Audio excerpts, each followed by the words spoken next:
Currently, last 30 days, I'm making about, I can say $1,200 Okay. to 1.5. This is Milan. He's 27 years old, working at his father's company and running a small gaming channel on the side. He just had a kid and he's trying everything he can to launch and scale a faceless YouTube channel to $10,000 a month. So during this in-person strategy session, I'm going to help him do that. All right. So Milan, welcome to the first in-person strategy session. Thank you for having me. I'm excited to break down your situation and figure out what is it that we can do starting this week to launch a brand new faceless YouTube channel for you. But first, do you mind telling the audience who you are, what do you do for work, and what's your current relationships with YouTube, just so they have a brief understanding of your exact situation right now? Okay, so basically, I'm Milan. I'm working on YouTube for about 6 years, faceless, of course, and I'm doing gaming mostly for 4.5 years, and then for 1 to 1.5 year, I tried different niches, and for now, it looks like it doesn't work out well. Right, I see. And what do you mean specifically by that? First, I start with a history for sleep niche, and basically it get hit as a most creator who start those niches with inauthentic content. Mm-hmm. Even if I get like monetization and everything. Then second, I try with POE history, and I didn't get so much traction. I think it was mostly because the competitors have, for me, I think better visuals and better like script writing. Okay. More engaging script writing, even if I try to my best possible to have engaging script. I think that was the case, maybe not, but that was my opinion. Mm-hmm. Then I try another gaming uh, niche, which is a Minecraft Facts, but it was getting really good. I get monetized, but it have a lot of time I need to put in it. And Okay. while I'm doing 2 more channels besides that, competitors like post 2 videos a week while I post once in a 2 week, and I think that's the like gap Mm-hmm. where that competitors get a lot of traction and I didn't. Mm-hmm. And the 4th channel is just I started like a week ago. It's like high comparison, like basically took, let's say for example, I don't know, some horror game, and Mm-hmm. then like the monster from that horror game, high comparison. Right. I've seen these channels. So what we instantly see is that Milan is making the same mistake everyone makes at some point. He's entering niches without any proper strategy. He's always late to the party, and he's choosing simple niches that basically anyone can copy, which leads to those niches quickly becoming saturated. What is the main problem that that we're solving today? Like, how would you describe your biggest bottleneck right now? I mean, I think the biggest problem is script.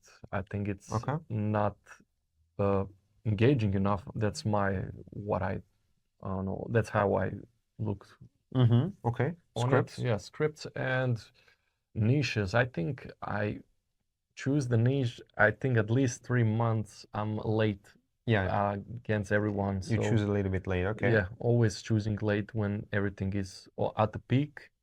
When it start like maybe to falling down, then I start with the niches. I'm like can't find the perfect niche before it's already Right. So you only enter niches when they are already getting saturated and there are more I think so. players. So you're in I a think that's the problem. makes sense. So you're in a late wave of entering the niche. Tell me a little bit more about your current monetized channel that is making you money. Like, how much was it last like 30, 90 days? Like, what is the main bottleneck with this channel? Do you think that it has the potential to go, to grow, or do you just want to, keep it on the low and launch something new? So walk me through your current channel situation. Okay, only channel that is making me money. Should I like even tell you the name of it? Or Yep. So only channel that make me currently money is one team. Basically, it is a Minecraft tutorial content. Okay. Currently, last 30 days, I'm making about, if we say before US tax, I can say $1,200 Okay. to 1.5. Okay. $1,000. And yeah, I think definitely there is a potential to get higher levels, because I know the guys who are doing at a higher level. I even contact with them, and I know there is a possibility. What would you say is the priority? Is it to try and scale this channel, or is it to launch a new, like faceless, automated channel? Definitely to face another channel, To run because the higher RPM, basically the game Right. RPM is really low, Mm-hmm. $2 maximum, like maybe sometimes three when it's a good month, but Yeah. that's like really low compared to other niches. But I will still keep this channel because I have the friends that help me maintain it. So Yeah. I think I will have time to do two channels. Milan has a gaming YouTube channel that makes him $1.5 thousand a month and is semi-automated with a team of his brother and a friend. I don't see much potential in scaling this channel, which is why I'm going to recommend him launch a new niche where, with the same amount of effort and time spent on the channel, he could generate drastically different results. Do you have a job? Walk me through your kind of like the working schedule, so I know what kind of hours we work Okay, around. so basically, I'm working on father company. Mm-hmm. I'm doing on a CNC operator. So basically, if I say some basic day, it will be wake up at 6 a.m., Mm-hmm. work till 8 a.m. on YouTube. Mm-hmm. Then I work till half 2 p.m. on father company. Till what you said? From 8 Let's to... say 2 p.m. Okay. Yeah. So like 4 to 5 hours. Yeah. Okay. And then after I get back, I finish 3 more hours on YouTube, plus if I say workout, but yeah, that's in the gym. Mm-hmm. And that's it. That's like my 10 to 11 time schedule. Right. Yeah. So as we can see, the 5 hours a day he spends on YouTube are not making him anywhere near what he could. Compared to the schedule of one of my Art of YouTube clients, who is now generating about $50,000 a month in profit, and you will see that it's not the amount of work that you do, but the vehicle that you operate in. And today, I'm fixing Milan's vehicle. And you also got a kit recently, which is congratulations again. Thank you. And now it's a few more hours of father time that we add to that. Now let's talk a little bit more about the failed channels. So you said that you failed 5 channels that you tried recently. So the history slip, hit with inauthentic content, then POV channel, you said that it wasn't good quality-wise, that your competitors were doing better. What would you say, like, do you see any particular common traits, like common reasons why those channels failed for you? And like, what did you do wrong in maybe like in all together, all of them, or in each in particular channel? Definitely altogether, I could say that I'm late against my biggest competitor, because always when I see the niche that I like, and then I will try to bend with, but I think I'm not doing the correctly way the bending niches, the like niche you. bending. But still, if a little bit bending and everything, I already see competitors have posted all those videos like 3-4 months ago. So that's why I think it's a little bit harder to me to get like piece of cake. So Okay. that's the common for all, I think. I see a lot of people are struggling with that right now because, I'm curious, what was the process like for you to find those niches? Like, how did you decide to go in sleep history? How did you decide to go in POV history? Like, what was the process like? Basically, just scroll. I mean, like when you scroll on YouTube and something you see.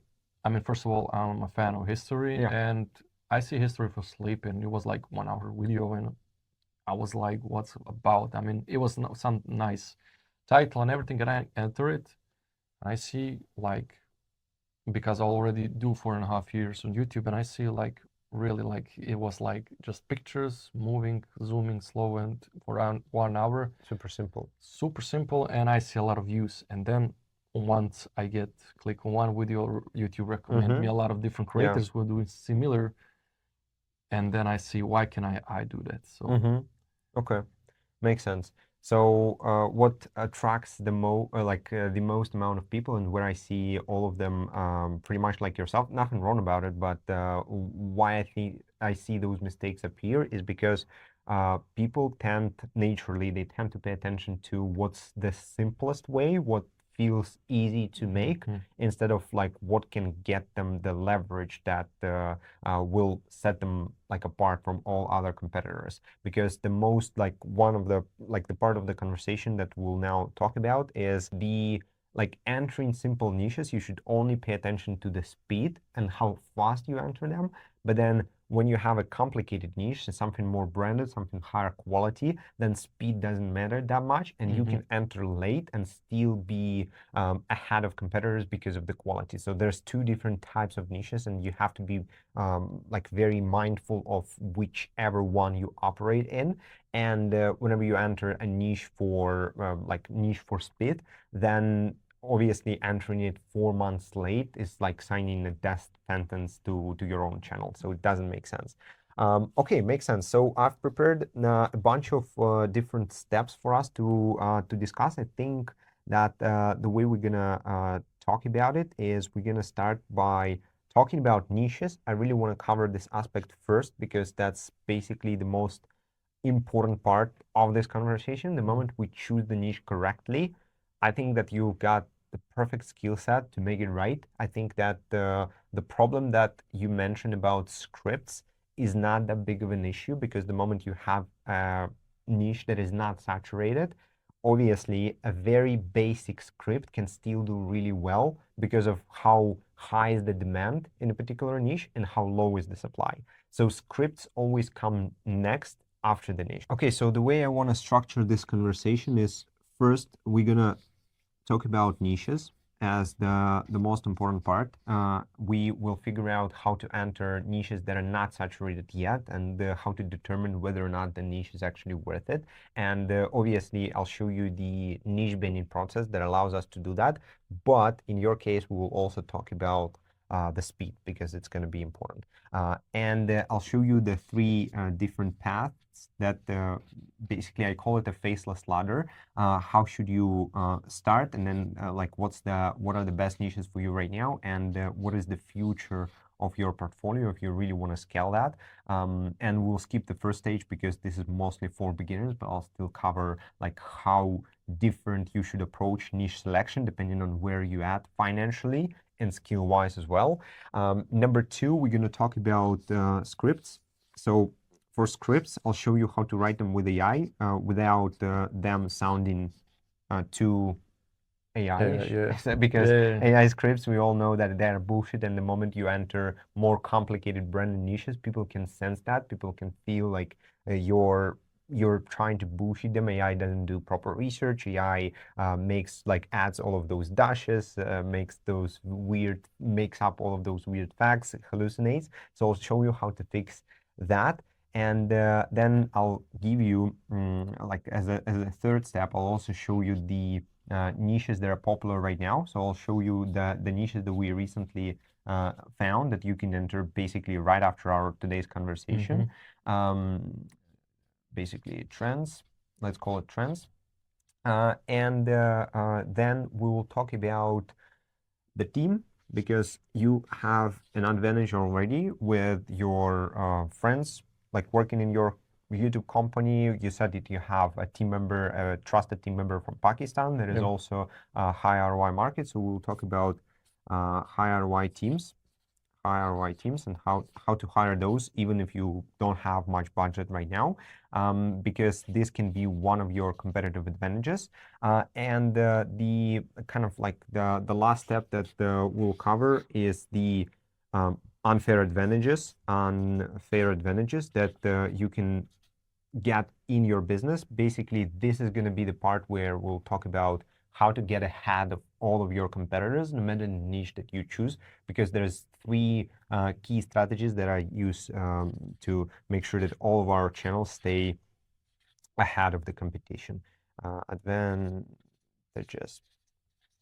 And with all of those four steps, the plan for today is to prepare the roadmap for you to launch a new channel in a non-complicated, non-saturated niche, Yeah. figure out the strategy, how you hire the team and how you script your videos so that they are actually interesting to watch and actually high quality, and then how to get the unfair advantage in your particular niche that we're going to choose, likely going to choose today. Complicated niches, and why I like complicated niches more than anything else. So one thing that you said that really caught my attention, and that I think many people are actually struggling with, when they look at YouTube, their research process is, okay, I'm gonna scroll until I like something, and then I'll try to understand, okay, can I do it or not? And the simpler the niche is, the more appealing it typically feels for Exactly. someone starting it. And there is a problem with that, because I call it the there is a pyramid of faceless YouTubers. So if you imagine it, like, think of it like that. There's channels at the and there's levels to that, right? And like we don't care how many levels, but let's say like 4 levels. At the very top, there are channels like, for example, Fern. There are channels like Paint Explainer. There are channels like, you know, those giant channels that do stuff that nobody else can do, and they're at the very top. However, the views they spread unequally, and if we talk about the views, let's say like for these guys, the views can be you know, anywhere in that, like from 0 to like hundreds of millions of views. Let's say there's like 100 million views on that level, and all of those views get spread between just a few players here. It might be like 5 to like, I don't know, 50 players there. However, on that level of pyramid, the very bottom of the pyramid, the views are the same. Let's say it's another like 100 million. I'm just making those numbers up just to show the difference, but they get spread between way more players. So instead of like 50 players on that less complicated arena, there's literally millions of channels that are competing for the same exact audience, that are doing the same exact thing. So when you were speaking about the history for Slip, think of it like this.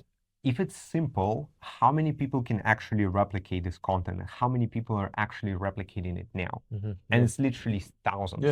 And the moment one channel explodes and makes like, I don't know, $30,000 from this like AI generated stuff, everyone from this level, everyone is like, oh wow, I can do the same. Let me just do the exact same. And the problem is they can match the content quality with AI. It's super possible. They can match the script quality, because it's also like literally they can just steal the structure from the viral video, and they have no differentiator. Like they're all exactly the same. The problem with that is that YouTube is a democratized market. For YouTube, it doesn't matter. Like, it doesn't care who to give the views to. It has the pool of views that it's about to give to this particular niche, and it will give it like equally spread it across all of them if all of them are the same.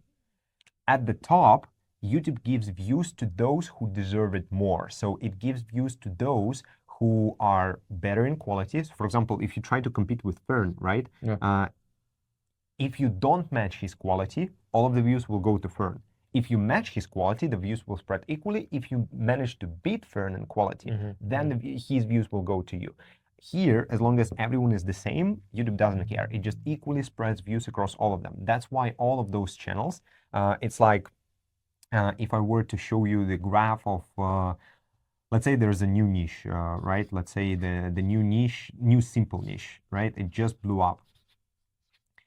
The first, and we have like, I don't know, 100% of views in the niche, right? So that's the potential that YouTube is going to give to that particular niche. Now, 0%.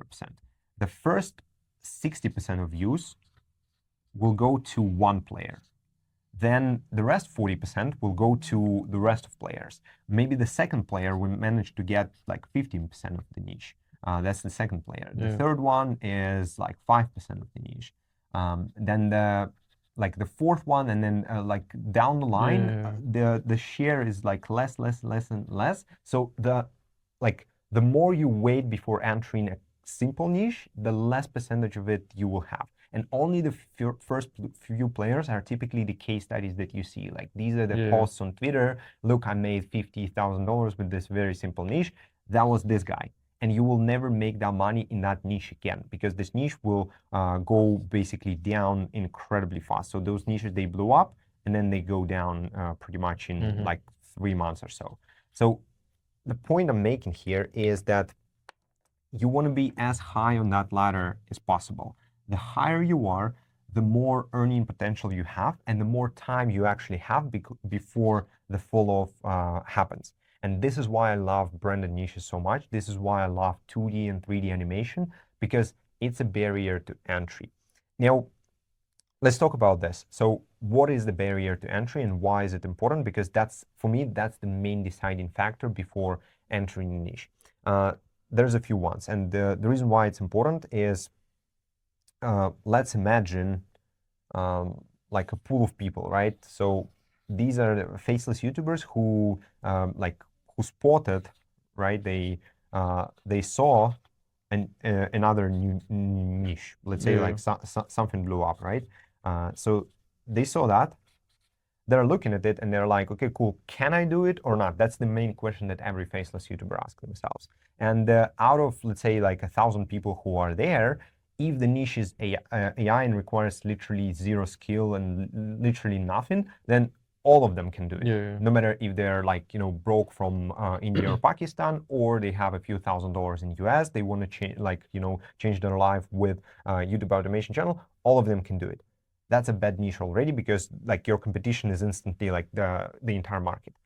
There's two things, no, actually there's three things, three barriers to entry. So let me put it there. There's skill barrier to entry. This is when I worked with a dentist, and we launched him a 3D animated channel about teeth. So it wasn't about him having a 3D animated team. Of course, it was like a part of it, but then also because he was a dentist, he had like so many interesting stories about his clients, and he knew so much about teeth. Then even if you use the most advanced AI agents, you can't understand like what ideas are good and what are bad in this particular teeth niche. Definitely. So the skill barrier to entry, you said that you like history, that could be your advantage in that regard.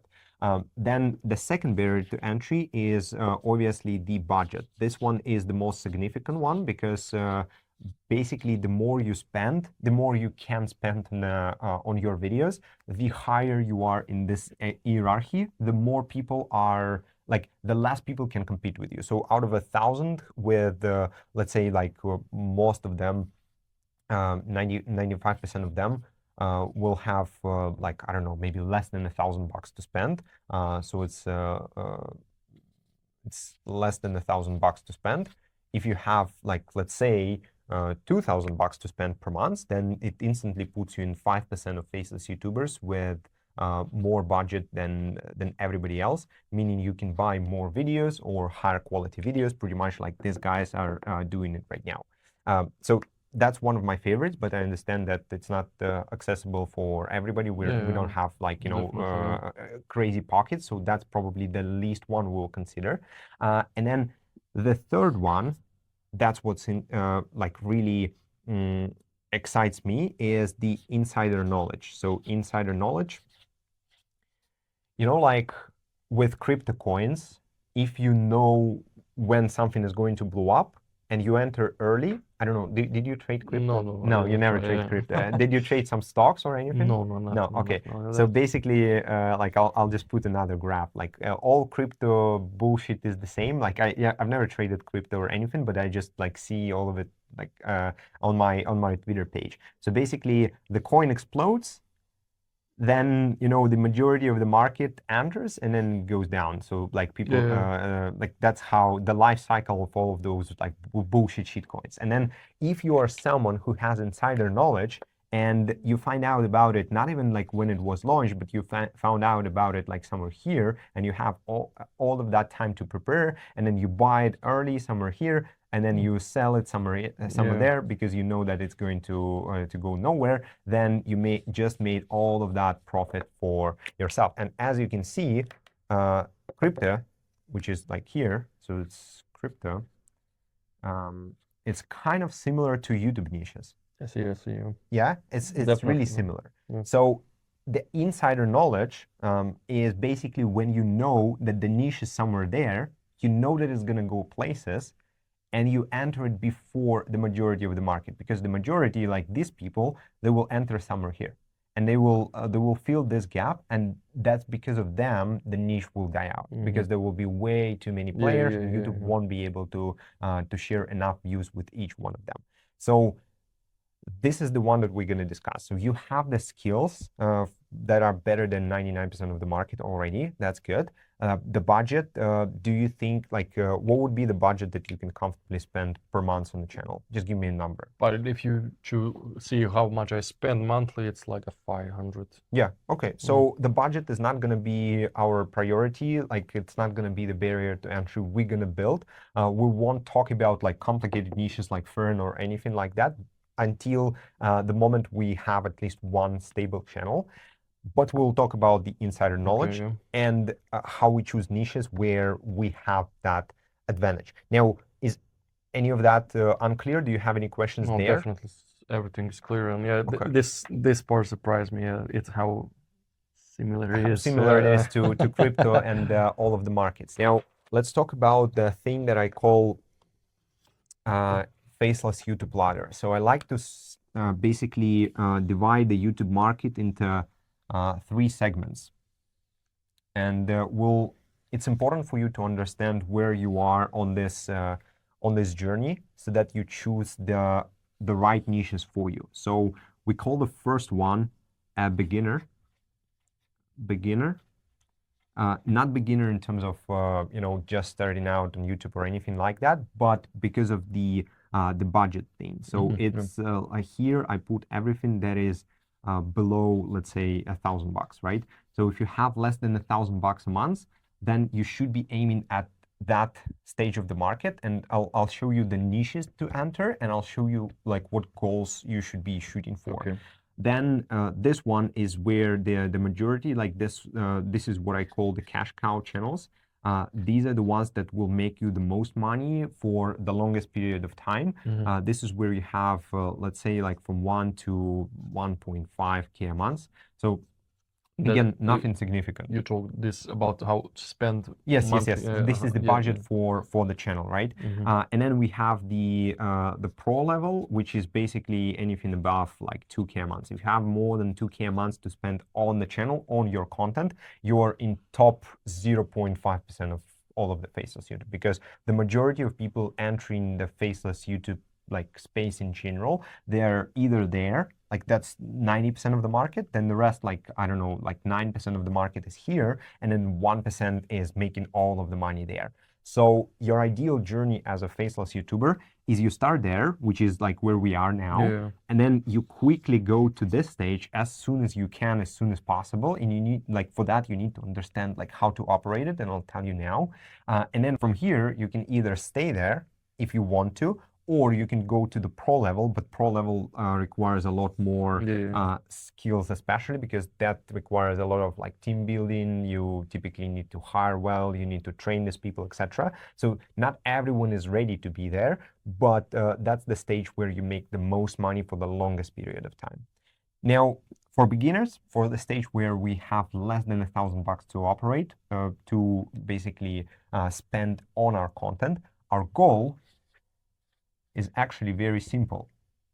We need to enter the niche like based on trend. So we need insider knowledge on trends, and we need to enter the niche early. So that's gonna solve the first problem that you've mentioned, that you were entering niches too late, when basically the party was over and you were just showing up there. Then the goal here is to make $3,000 to $5,000 a month. So we're not shooting for the stars there, because with those channels, what most likely is going to happen, they will blow up. You will make maybe even more than this, but then it will die out quickly because of how simple those niches are, how little barrier to entry they have, and because of other players. And then ideally, we want to sell the channel for, let's say, like 30 plus K.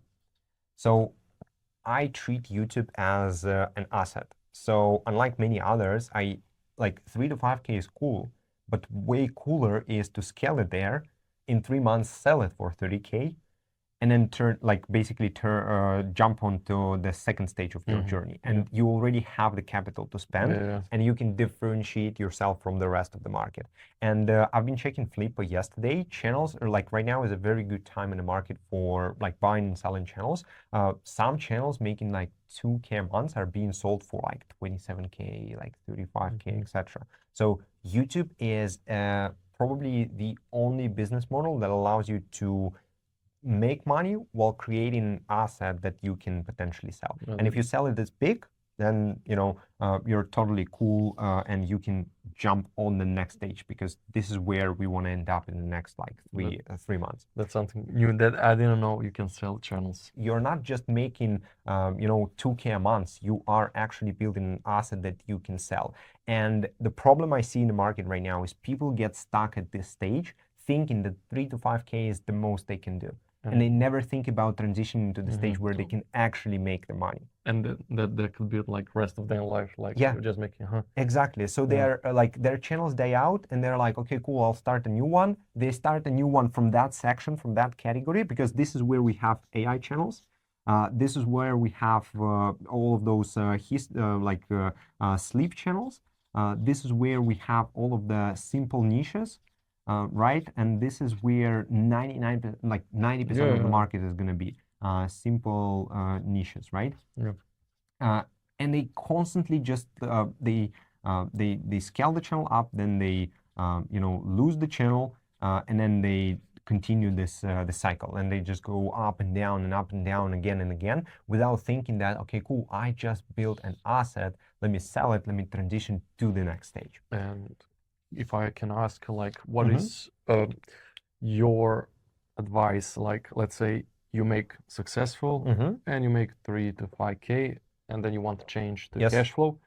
But should, like, if I have enough team members, try one more while I'm doing this? Yeah, so basically I treat this stage as your vehicle to get to the next stages as soon as possible. And this stage is the vehicle to get to the next one. Yeah, definitely. So, for example, what's important at this stage? At this stage, the most important thing is the speed. So I'm gonna put put it in green. So the most important thing here is speed. So the faster you enter niches, the more money you will make. Also, it's insider knowledge. So you need to know about new niches before the rest of the market.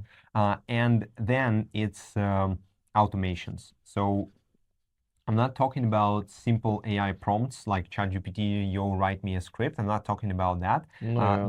The best operators who make money with this model and have multiple channels at the same time are those who manage to, using AI agents, automate the entire process. So they automate the niche research, they automate the scripting, they even automate the visuals like thumbnails and all of that stuff, because you want to spend as little time on channels as possible, because they only make you that much, right? So if you spend any more than, like, let's say an hour a day on a channel and it only makes you 3K a month, that's literally like less than $100 an hour. That's not the ROI that you're looking for on the channel that you scale, because those two can make you significantly more per hour you spend. So yes, you can be there as much as you want, but the real scale starts there.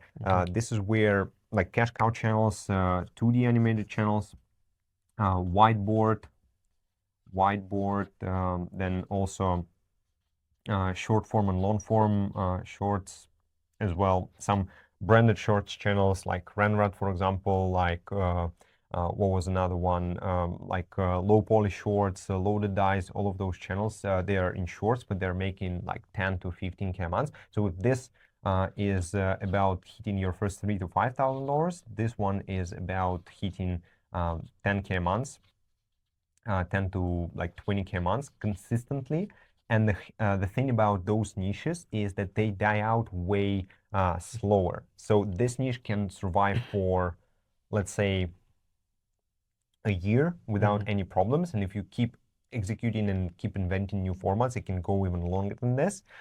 And your goal here is to monetize it, monetize across platforms. So you monetize it on YouTube, you monetize it on Facebook, which also pays for views. You monetize it on Spotify, You get brand deals as well. So you try to squeeze the most out of it, and this is what you can sell for literally like 150 to like 300K plus. So this is life-changing money. This is something that, like, if you get a deal like that, then basically you should never be worrying about anything in life ever again. Like, this just changes your life forever. And with that money, if you want to stay there and launch more channels, you can do that. If you want to go pro stage, like, which is, we're not going to cover in that video much. It's basically like 3D animation, more like documentaries, and etc. We're not going to talk about that. Maybe next time you come and we already have some success there, we'll cover that part. But for you, it's important, those two stages. First, understand that you're there. Second, understand that it's all about the goal. So, like, if your goal is, okay, I want to make 3K a month, like, by itself, that's not going to solve any of your problems, because the niches will die out. Like, every YouTube channel has its lifespan. No matter how good it is, it will die out. So if your goal is only to make 3K a month, then in 3 months you will have to find another niche and then another niche, and it's a constant cycle that never ends. So you have to set a goal of, okay, I want to scale that as soon as possible. I want to have some insider knowledge so that I operate with speed, and then I want to sell the channel and transition to the second stage as soon as possible. And even if you don't sell it, you just reinvest this cash to be on that stage, because this is where, again, most of the money are being made, and this is where most of the channel operators make significant amounts of profit. And about go ahead. This automation type thing. So that's basically hiring people to do stuff for you, or this is mainly, so automation there is typically stuff.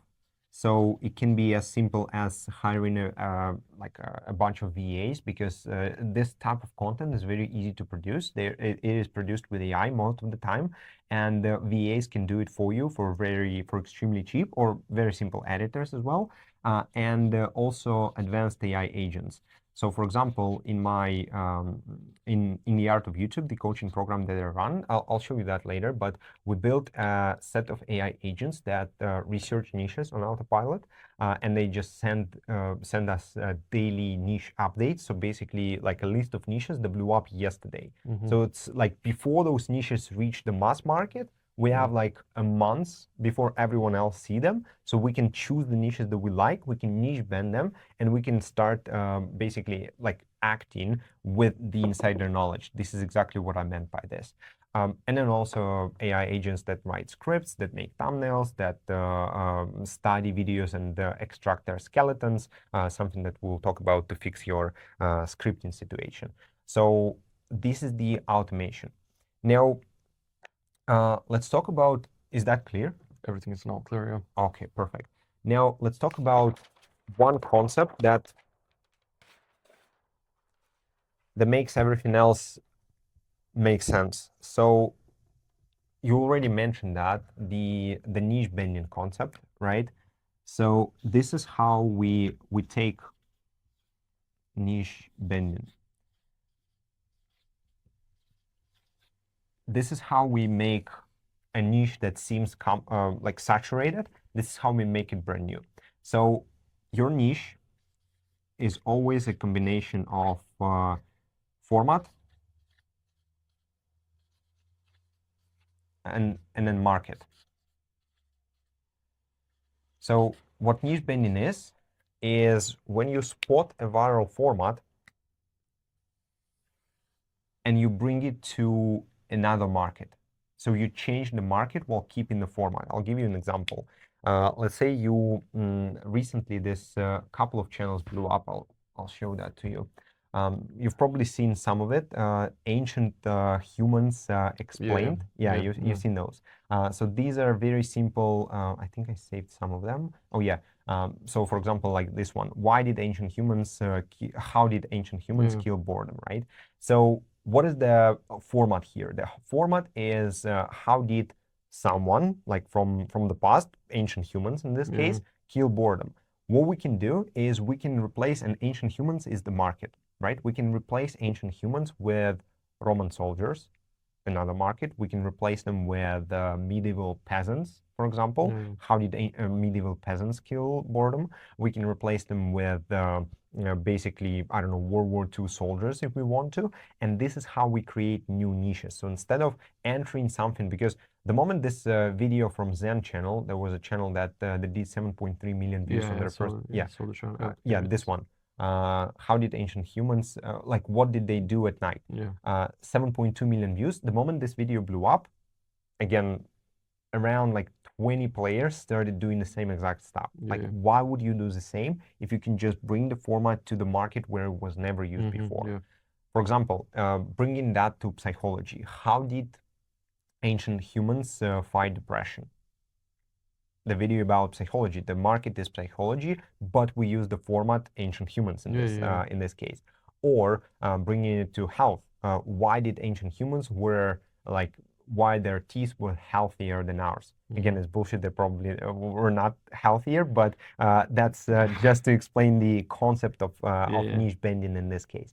So the way you now think of it is, step one, you identify the format. So you need to understand what made the video go viral. Is it the thumbnail? Is it title? Is it the specific storytelling style? Is it like in this case, it's the sticky man plus the overall like ancient human angle. For whatever reason, right now the audience desires to watch videos about ancient humans.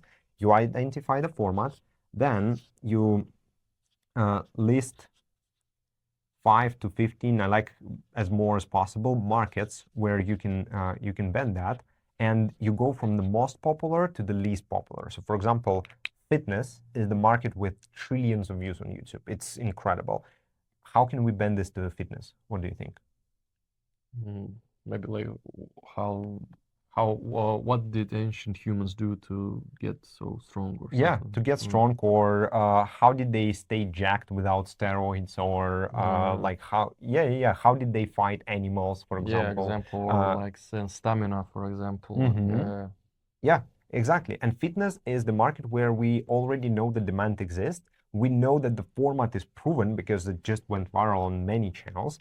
By the way, like the way you identify it is there has to be at least 2 channels that blew up with it. It's very important. 2 channels.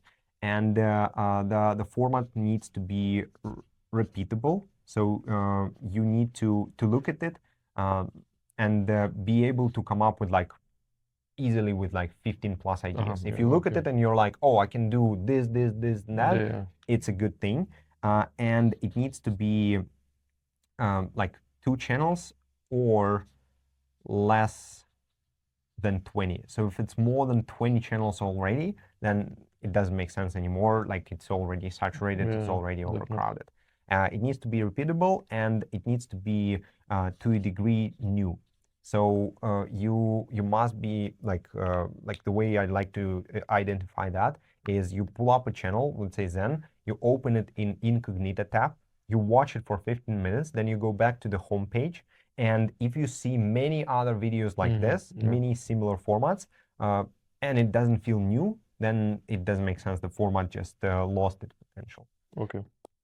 You list 5 to 15 markets. So you go fitness, start with the biggest ones. You go finance then. For example, to bend this to finance, how did ancient humans replace money, or how did they invent money, for example? That's finance. They trade the stuff between each other. How they trade stuff between each other. How did they first invent stocks or public companies? And obviously it's not going to be ancient humans, but we make it like, I don't know, London 1850s, whatever, and we bend it to finance. Then like many other things, you can literally just ask Gemini what are the most popular markets, and Gemini has all of this data. It will list you 15 of those, and then using, like, for example, with our AI inside of Art of YouTube, you can bend it with a simple prompt like, hey, just niche bend this channel. It understands the context and everything, and then you basically rank them based on a couple of things. So number one, your own skill set. So for example, you like history. So with this, in this case, can you bend it to history so that you utilize your strength. For example, like, I don't know, like what history part you like the most, but maybe you're a fan of definitely medieval budget, and the barriers to entry. So barriers to entry, because sometimes you can bend it to the market where it was never used before. Sometimes you bend somewhere where there are already one or two players, and you can A, take inspiration from them, but B, it means that more and more people are going to enter it. So you have to operate with speed. And then another metric is, probably the most important on YouTube: how fast can you execute in that particular market or niche. And this is the whole concept of niche bending. This is how, I'm not saying you need to use it every time, but like most of the time, it helps you find the unique edge, the unique angle to differentiate yourself from all of the competitors. Because by the book, like this, when this channel blew up, everyone started doing the same thing. They just started doing the same exact thing, changing it slightly. And over time, it will oversaturate the niche, and exactly our pattern will happen. So this particular niche, in my opinion, it's somewhere here right now. So it's in its peak. not the peak yet, but it's in its like blow up stage. And very soon it will reach the peak where basically no one who enters will be able to get views anymore. So when we spotted it, like it was like a month and a half ago, there was only one channel. Now there's probably 20. In a week from now, there's going to be 100, because it always goes parabolic, because more and more people are catching up and more people are seeing it. And I want to ask you, as this type, let's say how they do with the sticky man, is it a beginner or that cash flow type of? That it can be both, because those videos, for example, we'll talk about hiring a team, but sticky man, like sticky man whiteboard, the breakdown of that is it's gonna cost about $80 per 15 minutes, something like this. So it's not expensive at all. And for, let's say, $500 a month, you can easily make like a video a week. Yeah. It is not the speed sometimes that we need. In some niches, it's enough. In some niches, you want to be faster, and maybe then it's not the best choice. But still, $80 for 15 minutes, it's nothing significant. Now it's just a question of how many videos we wanna post, and also like the moment the niche works out for you and you start seeing first results. I mean, it kind of makes sense to just double down and start putting more into that. If you see the potential, if you see that you caught the trend early and you have this like 3 months of crazy good monetization opportunity. Okay, how about niche bending? Do you feel more clear about that part? Yeah, definitely. Now I can see how to choose like better. I mean, how to choose it, and still we just this first time format. We started. I mean, you already started with the Asian to human, but how did you get to see? How do you find it? How do you find it? Yeah, that's a good one. So there's a few things. First of all, that I always give to my clients is you need to train what I call the viral eye. So what that means is you have to constantly be in the trenches on YouTube to see what works on the platform. So let's say many people think that the YouTube automation is some kind of a passive business model that where you pay for a video, it goes viral, you just make your money back. It's not. It can be that on the third stage of our three-step map. But at the beginning, you have to be in the trenches, because most of the time, before we build our own tool that basically spots those niches and snipes those niches, most of the time, the way we found them is through Incognito tab. So Incognito tab works like this: you open Incognito on your computer, right? You pull up YouTube, just a random niche. You start watching this one is 2D animation, but let's say we talk about history. So let's go and search history, and then we can filter by like the videos that went viral this week, and we can filter by the most popular ones. So now we're looking at the most popular videos that were posted last week in history. And obviously we skip all of the creator ones, but here we go, like the faceless video, we can pull that up, we can start playing it. And you see on the right already, we see all of those different formats, and we're trying to spot the ones that were posted just recently. So for example, this one, 13 days ago, we can click there, and basically there was a whole process of us just clicking and searching for stuff like this, trying to spot something that that is new, right? That was manual. And of course, when you do that, you kind of like you see thousands of videos per day. You kind of see their numbers, and you start to like your brain starts to connect the dots on autopilot. So that's what I call viral eye.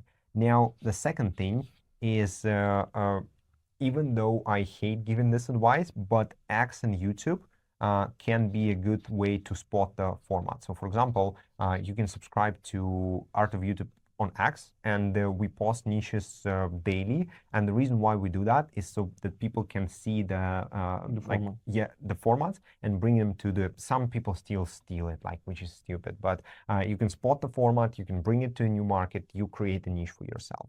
And number three, which I'm going to show you in a second, you will have access to that, is the Art of YouTube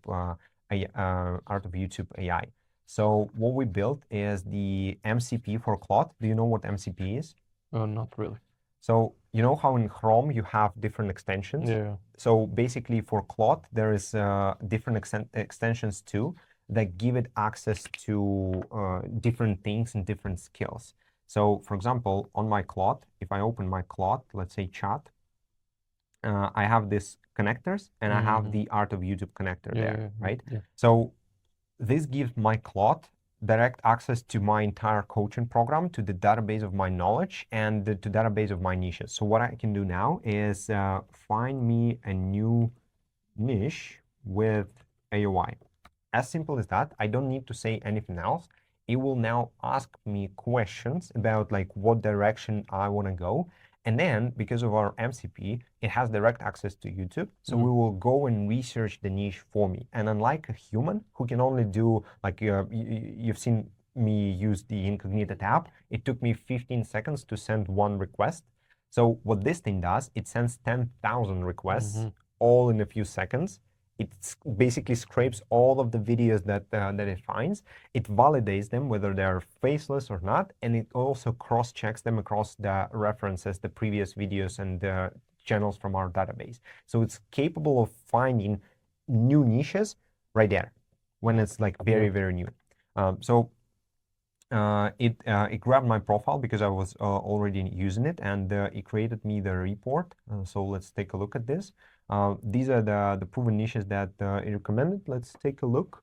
The dumb little skill that made humans terrifying 8 days ago. You see, very recent, 112K views. One rock, very interesting. Again, it's kind of the same ancient humans format, but pretty new packaging. Then we have this channel with, I guess, some kind of a compilation or whatever type of humor that is. Again, ancient humans. This one is for parents. How like what to do if someone got pregnant. Interesting bend. Then let's say another one, like recently Sticky Men were super popular. So that's why all of it is now that. Also some compilation videos, Duolingo logo restoration, so like restoration videos, and then it's now doing the deeper round of research. So first it gives you proven niches from our database that are already there, but then it does the research for you as well. So this one is a like AI niche for retirement, which is like a very high RPM market as well. And this one is, I think, comparisons. 11 days ago, 600,000 views, etc. And from there we can click on each channel and we can go and research like how much competition they have. And this one is actually pretty decent. 11 days ago, 700K views, 5 days ago, 300K views. This niche is pretty decent, Yeah. I would say. 1 day ago, 17K views. I Yeah. haven't seen, many channels like that. That's very new. What I can do now is I can ask for full picture of that channel, and it will do me the whole channel research. It will find me the competitors. It will find me the inspiration as well if I want to enter that niche. And obviously, you can also do niche bending, but basically, we built it as a co-pilot for your faceless YouTube journey. So this type of competitor, because it's similar, not similar style, but similar title. Yeah. Also this competitor as well, and it also sent lists all of the videos that were stolen from this guy. So someone who already tried to copy it, and there are only 2, which is a very good sign. And then you see, we don't have any direct competition. We just found an incredible niche that blew up, that started 5 months ago with some BS content, but let's look at 4 months ago. yeah, around like 4 to like, then they took a pause. Then like 2 months ago, they started doing this format, and it's been blowing up since then. And yeah, it's a very decent format that is currently going viral. How do you feel about niches? Give me some feedback.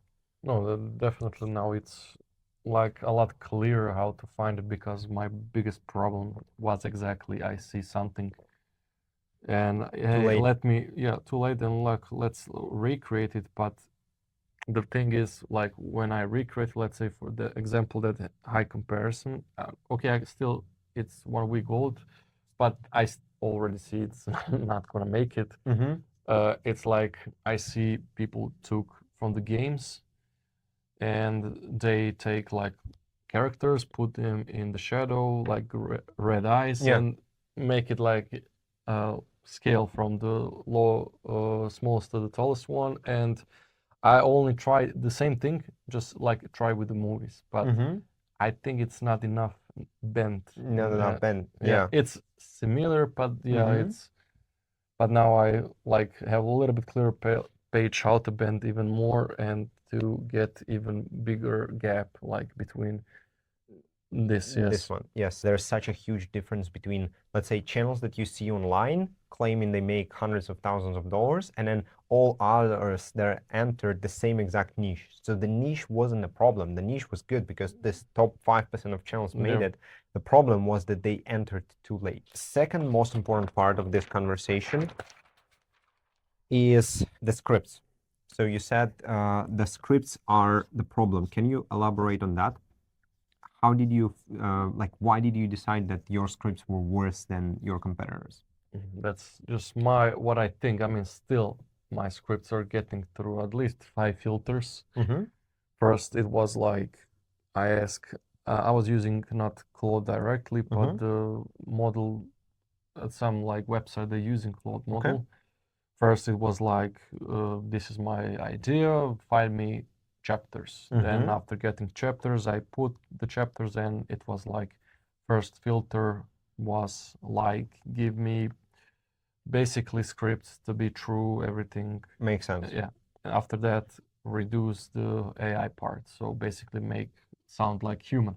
After that, I have like 7 questions, like 7 stages, and it was like, make sure Gemini cannot spot it is AI.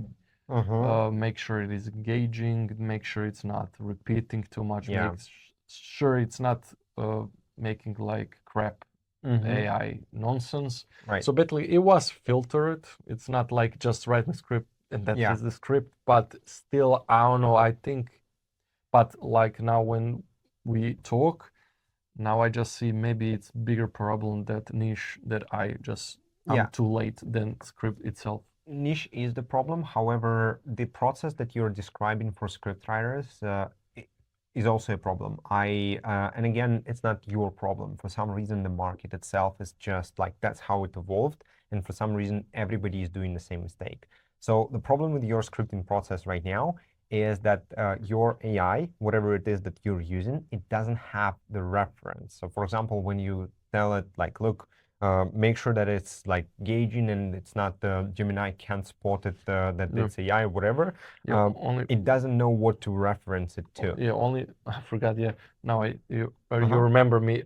Basically, when I started, before everything, I say like, let's say this is two transcripts from two different creators, and Mm-hmm. check it like how they structure the script and Makes everything. sense. Yeah, Yeah. and Okay, this is already valuable. However, what we found is we approach it in 3 stages. So number one is we need reference. So typically, this is the script skeleton from our competitors. So this is the input is the competitor, right? Someone who went viral. We take their transcript, but ideally, what we want to do is we want to take not one, not two. In our best practices, we take 100 to 1,000 transcripts if we have that. And of course, manually, it would be impossible. yeah. But the reason why we do that is because all of those scripts, they will have something in common. So we don't want AI to write the exact same script. If you only provide it with one example, it will write pretty much the same structure, right? It will have, let's say, the hook. It will have like 1, 2, like 3, 4, 5, like whatever, segments of the script. This would be like the structure. It will copy it, right? But whenever you provide it with more data, AI is very good at understanding data, way better than people, and spotting trends and spotting patterns. So we will spot all of those patterns. It will extract the skeleton. So like 1, 2, 3, 4, 5. Like what's the skeleton of this video? How is it structured? What are what is the hook? What are the rehooks? What are the like common words used, like, and etc. So like many patterns. I think we have a checklist of like 9 patterns that we track across the video. And then basically the output is going to be not only like here's the script, but we make AI ask us questions. AI asks questions to figure out what specifically do we want to replicate and what we need to change. And I call it the script bending, obviously, because we keep the skeleton of the viral script while we replace the information with deep research, and we fill it in so that, like, for example, if we have 100 of those templates, right? The hook can be from one of them, the storytelling structure from another one, Yeah. the rehooks from another one, and AI can like reference and basically build it as a Lego constructor, right? And then obviously then it goes through different checks, right? The AI writing check, then the inauthentic content check, inauthentic, etc. So all of that is also in the AOI MCP. So you can ask it to write a script, and it will walk you through the entire step-by-step process. It will ask you to give you references. Then it will actually do its own research, and it will find as many videos as required by itself. So you can only give it like 2 or 3 as an input, but it will go ahead and research more for you. Then it will prepare the structure, and then it will write the script, which is going to be like 10 out of 10. Feels like AI writing, feels better than what competitors are doing. But that's the only thing you need to do, because like literally AI can replicate like all of that, but it's all in the prompting. You don't use basic prompts. You train custom AI agents to make sure that every part of this process is complete and automated as well. So you like, if every single time you need to paste a long ass prompt, Yeah. that becomes like very it's a lot of manual work that nobody likes to do. This one, all of it happens as one prompt. You just ask it, I need to write a script for this particular video, whatever. And everything happens under the hood, and you're just giving the script. So here's you, and you smile because the script is instantly good. That's it. I can't stress this enough. The core problem that you have, and many of people in your exact situation have, is the speed. Yeah, so definitely. The moment you fix the speed, everything else. This is at least 1.5, maybe 1 to 1.5 hour work. Yeah. Do you feel that it solves the problem, the current one that you have, or where do you need more guidance? Definitely. For now, I mean, everything looks clear. I mean, only that formatting, but yeah, with this MCP defined format, it could be a lot easier. Yeah, if you execute all of that right, and if we do set up the proxies that we'll talk about when we go to the to have a little cigar and launch, then once you have all of that, that's the easiest path to 10K months in your case, because you have all of the experience and all of the knowledge. It's just the proper step-by-step system. That's still unbelievable to think about.